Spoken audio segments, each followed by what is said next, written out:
માતાજી, જય ભવાની। હું જામનગરથી રાઠોડ પારસબા। નમસ્કાર દર્શક મિત્રો, વિડીયોમાં આપનું હાર્દિક સ્વાગત છે। તો દર્શક મિત્રો, તમે જોઈ શકો છો કે જયરાજસિંહના સમર્થનમાં આ બહેન કેવું બોલ્યા, તો તેમનો સંપૂર્ણ વિડીયો આપણે બતાવીશું। અને જાહેરમાં તેમને કીધું છે કે અમે તમારા પગ નહીં પકડવાના, એટલે તે જયરાજસિંહ જાડેજાના સમર્થનમાં બોલ્યા છે।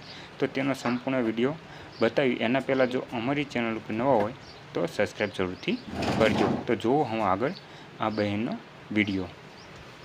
હવે જે ગણેશભાઈની મેટર ચાલે છે જયરાજસિંહ જાડેજાના દીકરાની, તો એમાં એક કોક નયન સરવૈયા કરીને છે, એમને વિડીયો બનાવેલો છે।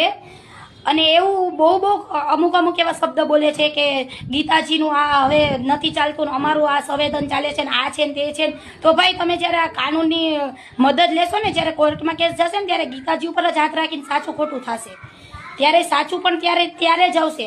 અને તમે જે આ બદનો ટિપ્પણી કરો છો ને બોલવામાં કે અમારા પગ પકડી લેજો ને આમ કરજો, એટલે અમે હજી એટલા બધા કમજોર નથી કે અમારા જયરાજસિંહભાઈને તમારા પગ પકડવા પડે। એટલે માન મર્યાદામાં વિડીયા બનાવો, તમારે સાચા હોય તો ઇન્સાફ તમને કાનૂન દેશે। અને હવે આવા વિડીયા બનાવો ને ત્યારે ધ્યાન રાખજો કે બધા બેનું દીકરીઓ સાંભળે છે કે જેને કાંઈ પર્સનલ પ્રોબ્લેમ હોય આવીને ફોન કરી લેજો ને આમ કરી લેજો ને। અને અમે અમારા સમાજ હારે જ છીએ, અમારા ભાઈ વારે જ છીએ, એ તમે ભૂલ ન ખાતા ભાઈ। જય ભવાની।